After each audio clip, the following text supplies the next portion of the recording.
देखिए, कल जो ऑनरेबल सुप्रीम कोर्ट ने जो हेयरिंग हुई 370 के बारे में, और उसमें जो उन्होंने ये फैसला किया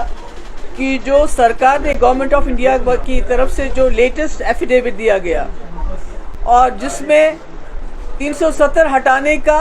जवाब देने की कोशिश की गई, और जो सुप्रीम कोर्ट ने कहा हम इसको कंसिडर नहीं करेंगे, उससे कहीं ना कहीं पीडीपी का जो हमारा ये स्टैंड है कि बीजेपी के पास 370 को ख़त्म करने के लिए कोई जवाब नहीं, कोई आईनी जवाब नहीं है, कोई कानूनी जवाब नहीं है, बल्कि इन्होंने आईन की धज्जियां उड़ाते हुए एक ऐसा कारनामा अंजाम दिया जो मेरे ख्याल में इस मुल्क के 75 साल की हिस्ट्री में कभी नहीं हुआ था। तो इसके साथ साथ उनका ये दलील देना कि 370 को ख़त्म करने के बाद जम्मू कश्मीर में हालात ठीक हो गए, ये बिल्कुल ऐसा है कि जब कोई गुंडा, कोई बदमाश किसी घर में घुस के वहाँ के लोगों की पिटाई करे, आबरूरेज़ी करे, उनको धमकाए और उसके बाद बोले कि घर में सब कुछ ठीक ठाक हो गया क्योंकि अब घर में आवाज़ नहीं आ रही, शोर नहीं हो रहा है, झगड़ा नहीं हो रहा है। बिल्कुल वही हाल उन्होंने जम्मू कश्मीर का किया है। जम्मू कश्मीर में इसको एक खुली जेल में तब्दील किया गया है, जहाँ पर आम इंसान की बात तो दूर, जो यहाँ के जर्नलिस्ट हैं, मीडिया के लोग हैं, उनको न सिर्फ धमकाया जाता है बल्कि कईयों को यूएपी के अंदर जेल में डाल दिया गया क्योंकि वो अपना फ़र्ज़ अंजाम देते थे। वो मरकज़ी सरकार को आईना दिखाते थे कि जम्मू कश्मीर के हालात क्या हैं। और हमारे इसके अलावा हमारे हज़ारों की तादाद में हमारे लोग जेलों में हैं, जिनमें नौजवानों की बहुत बड़ी तादाद के अलावा हमारे जो मजहबी रहनुमा हैं, जिनका मैं कई बार नाम ले चुकी हूँ, बार बार नाम लेने की ज़रूरत नहीं है, जिनको इस वक्त जम्मू के जेल में रखा गया है, जहाँ उनकी जो उनकी उम्र की वजह से और गर्मी की वजह से उनकी तबीयत भी ख़राब हो रही है। और ये सब जो लड़के हैं जिसमें जवान हैं, जम्मू कश्मीर के जेलों के अंदर, जम्मू कश्मीर के जेलों के बाहर हैं, कोई इनका ट्रायल नहीं हो रहा है, कोई कानूनी कार्रवाई नहीं हो रही है, कोई इनकी ज़मानत नहीं हो रही है, बल्कि अगर कोई जाता भी है बड़ी मुश्किल से वहाँ पहुँच जाता है, चाहे हरियाणा हो, चाहे राजस्थान हो, चाहे यूपी हो, तो वहाँ उनको मुलाकात भी नहीं होती है उनकी, और उनके पास कोई ऐसे वसाइल नहीं है। तो ऐसे में ये कहना कि जम्मू कश्मीर में सब कुछ ठीक ठाक है, जम्मू कश्मीर को जिन हालात से इस वक्त गुजरना पड़ता है, आप अखबार खोलिए, एनआईए का रेड, ईडी का रेड, एसआईए का रेड, एसयूआई का रेड, इसके बगैर तो कोई डेवलपमेंट हमें नज़र नहीं आती है। रोज़ छापे पड़ते हैं। तो इतना जुल्म जबर करने के बावजूद सुप्रीम कोर्ट को ये बावर कराने की कोशिश की गई कि 370 के बाद हमने यहाँ सब कुछ ठीक ठाक किया। और मुझे उम्मीद है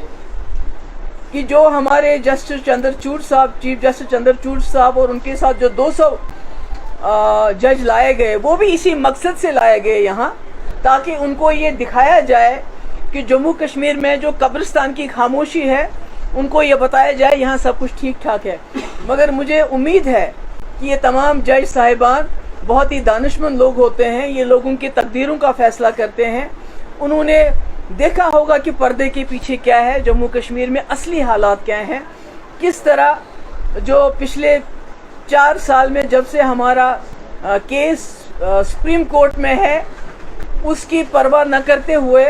किस तरह कई कानून लाए गए जिससे हमारी ज़मीनें, हमारी नौकरियां, हमारे वसाइल की लूट मची हुई है। हालांकि कानून ये कहता है कि जब भी कोई केस कोर्ट में हो तब तक उसको जिससे उस दफ़ा पे या उस केस पे असर पड़े, ऐसा कोई फैसला नहीं लेना चाहिए। मगर चूँकि बीजेपी ने कॉन्स्टिट्यूशन को, जुडिशरी को, हर एक चीज़ का जो है उसका मुखालफत करने का बेड़ा उठाया हुआ है, क्योंकि जब पार्लियामेंट में 2019 में कॉन्स्टिट्यूशन को बरतरफ करते, वो कॉन्स्टिट्यूशन जिसने जम्मू कश्मीर के लोगों को 370 अपने आइन के अंदर दिया हुआ है, उन्होंने सुप्रीम कोर्ट की भी उस वक्त धज्जियां उड़ा दी, क्योंकि सुप्रीम कोर्ट का अपना फैसला है, एक बार नहीं बल्कि कई बार उन्होंने फैसला किया है। संपत प्रकाश हो, प्रेमनाथ कौल हो, विजय लक्ष्मी जा हो, जहां पर सुप्रीम कोर्ट ने ये कहा कि जम्मू कश्मीर में 370 हटाने का सिर्फ एक तरीका, एक वाहिद तरीका है कि जो जम्मू कश्मीर की कॉन्स्टिट्यूएंट असेंबली है वो रिकमेंड करनी चाहिए प्रेसिडेंट ऑफ इंडिया को कि इसको ख़त्म कर दीजिए। ना तो जम्मू कश्मीर की कॉन्स्टिट्यूएंट असेंबली है, तो किसने रिकमेंड किया, कैसे इन्होंने किया। तो मेरा कहने का मकसद है कि मुझे उम्मीद है कि ऑनरेबल सुप्रीम कोर्ट जब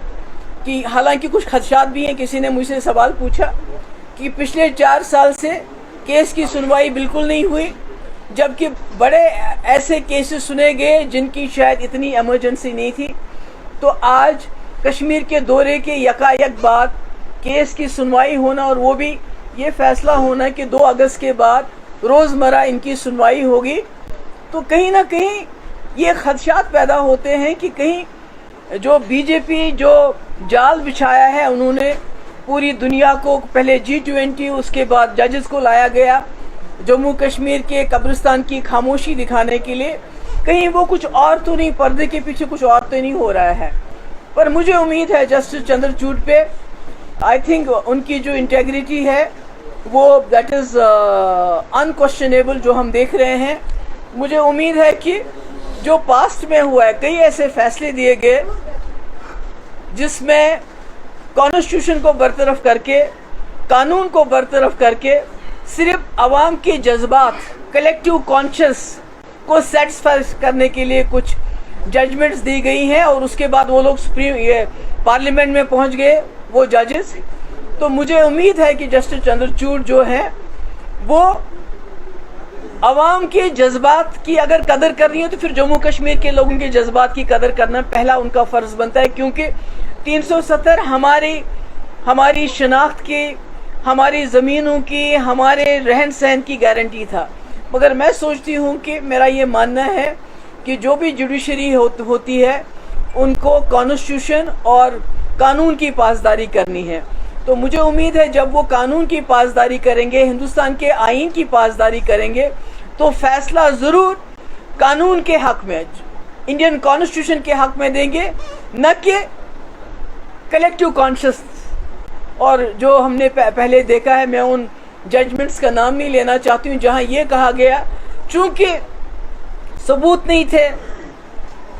कोई कानून नहीं था, मगर ये कहा गया क्योंकि लोगों की कलेक्टिव कॉन्शियसनेस को सेटिस्फाई करना है इसलिए हम ये फैसला देते। मुझे उम्मीद है इस बार ऐसा कुछ नहीं होगा, बल्कि जो फैसला होगा वो हिंदुस्तान के, और हम जम्मू कश्मीर के लोग कुछ नहीं चाहते हैं। हम चाहते हैं कि हिंदुस्तान के आईन के मुताबिक, जिस आईन ने हमें 370 दिया था, हमें गारंटी दी थी एक मुस्लिम मेजॉरिटी स्टेट होते हुए कि आपकी जो शिनाख्त है, चाहे वो डोगरा है, चाहे कश्मीरी है, चाहे लद्दाख का बुद्धिस्ट है, उसकी शिनाख्त को बचाने के लिए हम आपको कुछ सेफ गार्ड्स दे रहे हैं, कुछ गारंटीज़ दे रहे हैं। तो जिस तरह बीजेपी ने उन गारंटीज़ को हटा दिया, कॉन्स्टिट्यूशन को सबवर्ट किया, मुझे उम्मीद है कि जो इस वक्त जो हमारी कॉन्स्टिट्यूशन बेंच जो हमारे केस को सुनने जा रहा है वो कॉन्स्टिट्यूशन के साथ इंसाफ करेंगे। Thank you so much. I think I have done. जब हमने पास आउट की उमर अब्दुल्ला साहब को, उसने कहा बिल्कुल टेम्परेरी लिखा है, लेकिन ये किस कॉन्टेक्स्ट में बताया? नहीं, मैं आपके सवाल का एक ही जवाब देना चाहता हूं। पूछा गया, उसने कहा जो यूनिफॉर्म सिविल कोड है ये आर्टिकल 370 की तरह नहीं है, उठा दिया। देखिए, मेरे पास न तो जतेंद्र सिंह की कोई दलील की इजाजत है न किसी और की। मेरे पास एक ही दलील है कि ऑनरेबल सुप्रीम कोर्ट ने खुद संपत प्रकाश में, खुद प्रेमनाथ कोल में, खुद विजय लक्ष्मी जा के केस में ये खुद बताया है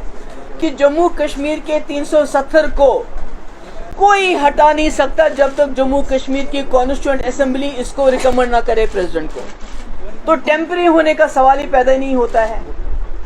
खुद ही इसकी जो इफादियत है वो स्पेशल हो जाती है। And it can not be, it will not be, it should not be removed. ये मेरे अल्फाज नहीं है, ये उस वक्त सुप्रीम कोर्ट ने डिसीजन दिया है कि इसको जम्मू कश्मीर की कॉन्स्टिट्यूएंट असेंबली के अलावा कोई भी रिकमेंड नहीं कर सकता। अगर आप कहते हैं कि सत्यपाल मलिक जम्मू कश्मीर की कॉन्स्टिट्यूएंट असेंबली को रिप्लेस करता है तो वो हमारी गलती है, अगर हम ऐसा मानते हैं तो। बाकी जहाँ तक जतेंद्र सिंह जी का सवाल है, दूसरों का सवाल है, उनकी जवाजियत आपने देखा सुप्रीम कोर्ट में क्या थी कि 370 के बाद पथराव बंद हो गया। अगर पथराव बंद हो गया तो हमारे हज़ारों नौजवान क्यों हैं जेलों में, ہمارے ریلیجس لیڈر کیوں ہیں جیلوں میں, روز ہمارے یہاں چھاپے کیوں پڑتے ہیں, مانیٹرنگ کیوں ہوتی ہے, آپ نے اسرائیل کا پالیسی یہاں کیوں اپنائی ہے, آپ کیوں کہتے ہیں کہ ہم 5 مرلہ زمین 2 لاکھ لوگوں کو دیں گے, جبکہ کل 19,047 لوگ یہاں بے گھر ہیں, کن کو دے رہے ہیں آپ زمین, آپ ووٹر لسٹ میں 25 لاکھ لوگوں کو کیوں ایڈ کرتے ہیں؟ اگر آپ اتنے سیٹسفائیڈ ہیں جموں کشمیر کی سچویشن کو لے کے, تو پھر یہ چور دروازوں سے انٹری کیوں؟ تو میرا خیال ہے کہ ہم آنریبل سپریم کورٹ پہ چھوڑتے ہیں کہ وہ کیا اس ملک کی کانسٹیٹیوشن کی پاسداری کریں گے یا خدا نہ خواستہ کچھ I don't know. کے خلاف دہلی پولیس ابھی تو آج کا مسئلہ یہ ہے.